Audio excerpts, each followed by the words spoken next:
All right, so we're gonna start this fly tonight.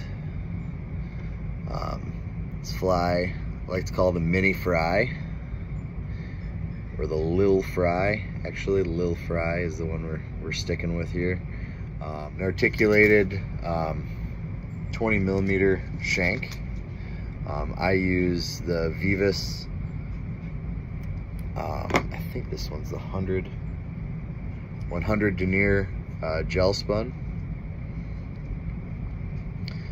You crank it on here, get a nice little base, and kind of make sure your shank's all connected together. Your next step then is to take a Spirit Octus hook, size 2 on this one. Slide her back through. You should have something that looks like this. Just a loop-to-loop connection with your hook, leaving a nice little tag end. Now that I'm not going to go very far away from the back part of this shank. In total, I want from this eye to the bend of the hook to probably be about 2 inches maybe, or 1.5 inches even. Not too big of a fly. We're not going for size. Little red chenille. You could use red, you could use pink. It's there to act as a gill flare on this fly. So you go all the way back to the back part of your thread here. You're just gonna tie it in, and then come back forward. You're only gonna wrap this around about 3 times.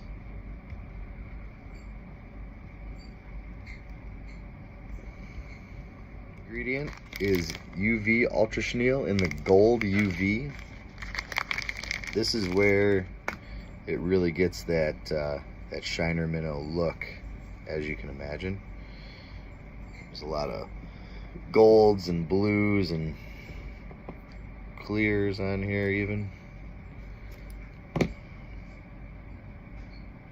Anyways, we're gonna go ahead and tie that tip in, and then give it a few wraps. Usually it's like 4 or 5. 1, 2, 3.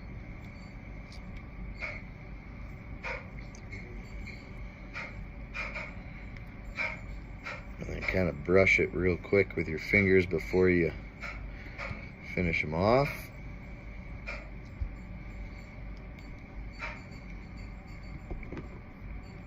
Zonker strip, I guess, like the leather should go halfway out the straight part of the hook.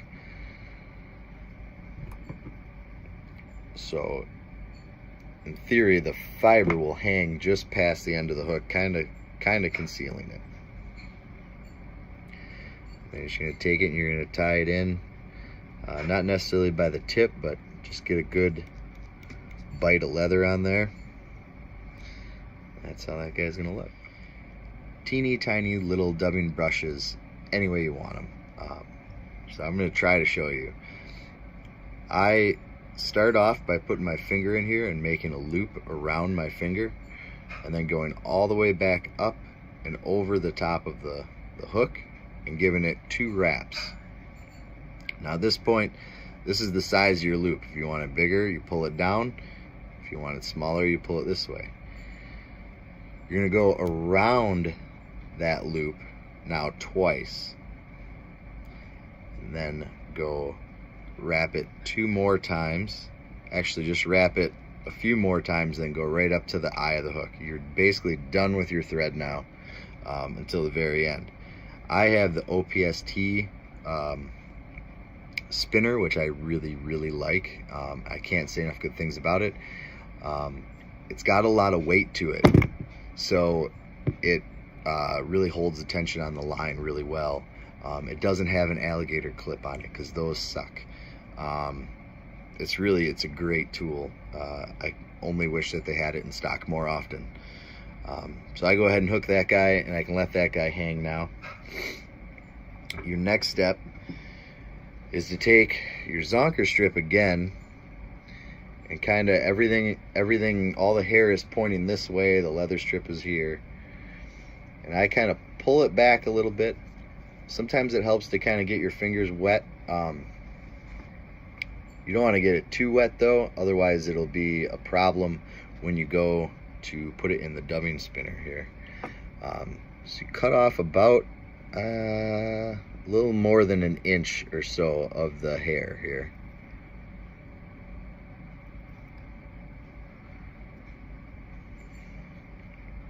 Pull that guy out, so now you still got it secured in your fingers. Go to our trusty OPST dubbing loop tool. I'm spreading it with my finger here. It's really hard to see, I'm sorry. And I'm going to take the back ends of this and put it in, just like so. And then take my finger out. And as long as I've done everything correctly, it'll hold all of that material. So now I can just space it how I want it, so it takes up about, well, a little more than an inch of thread, but I want it all the way down first. Then I want to kind of spread it out. The other thing that's nice about this too is you can select how long you want these tips to be. On this fly, I want them as long as possible, so I'm going to slide this hair out too, so it's just kind of just barely being held on there. Alright, and then give it a spin. So as you can see, this thing really, as you go around this, get your fingers wet again, pull this back, and just kind of keep pulling it back. Just kind of use it like a one-sided hackle as you go around this. Wrap your way all the way up to the front.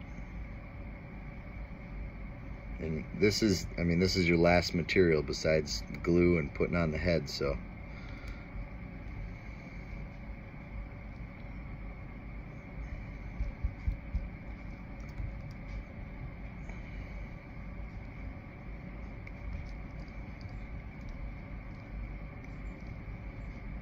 Alright, so usually I wouldn't take that OPST hook off of there. I just kind of lost track of where it was going. Not a big deal though. It is salvageable.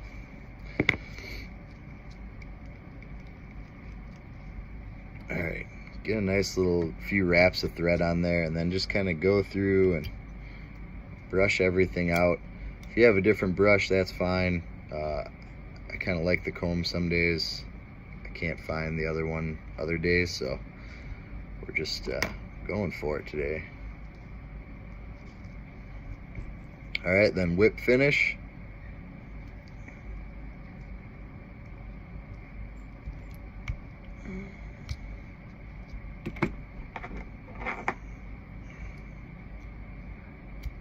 Snip her off. Now this will fish really well even just by itself, but I really find that adding the mask to it gives it like a nice little facial profile.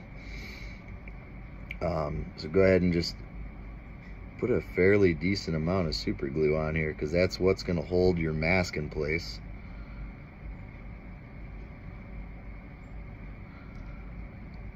Don't put it on real far back into the fly, just put a really good amount, you know, right at the base of your materials and right at the beginning of your thread. Take your mask, stick them on. The mask that I chose to use was the number 5. I feel that it fits this the best. The number 5, and then the 5mm eyes, the living eyes, are what I chose for this particular fly.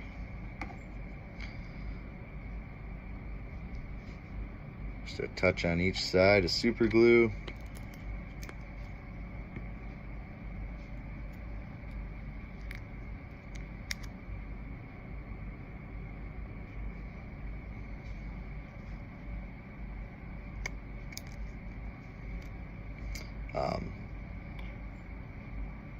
One word of advice on the eyes: don't hold them. If you have a trash bag underneath you here, don't hold them over that while you're trying to take them off. They have a tendency of jumping and disappearing. But anyways, this is it. This is the Lilfrye. It's gonna swim good. It's gonna swing good. You Could even nymph it if you really wanted to. But yeah, highly recommend it. Enjoy.